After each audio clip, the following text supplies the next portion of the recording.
বাংলাদেশি তকমায় 5 বছর জেল।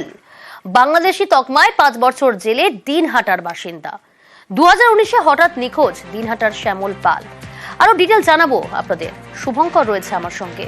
শুভঙ্কর, শুধুমাত্র বাংলাদেশি তকমায় 5 বছর জেল খাটতে হলো, আবার সে মানসিকভাবে ভারসাম্যহীন। হ্যাঁ দেখো, তোমাকে একেবারে জানিয়ে রাখি, এই শ্যামল পাল এনার বাড়ি দিনহাটা শহরের নিগমনগর এলাকায়।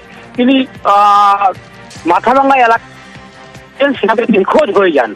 মাথাভাঙ্গা চিকিৎসা করাতে গিয়েছিলেন, সেখান থেকে নিখোঁজ। পরবর্তীতে মেকলিগঞ্জ থানার পুলিশ ভারত বাংলাদেশ সীমান্তের মেকলিগঞ্জ থেকে তাকে উদ্ধার করে।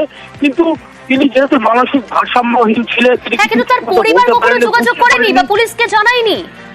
তার পরিবার যখন বিষয়টি জানতে পারে, পরিবার মাথাভাঙ্গা থানায় অভিযোগ দায়ের করে। পরবর্তীতে তার পরিবার তথ্য দিলে পুলিশ এবং বাংলাদেশ বেশ 2019 সালে এটা উনি হারিয়ে যায়, কোনো খোঁজই ছিল না।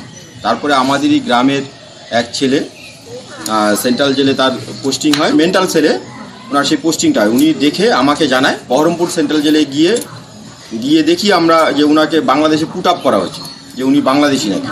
আমরা মানবাধিকার কমিশন জলপাইগুড়ি, ওনারাও আমাদের ভালো সহযোগিতা করে। বহরমপুরে যে সেন্ট্রাল জেলের যে কর্তৃপক্ষ ছিল, তারাও আমাদের খুব সহযোগিতা করে।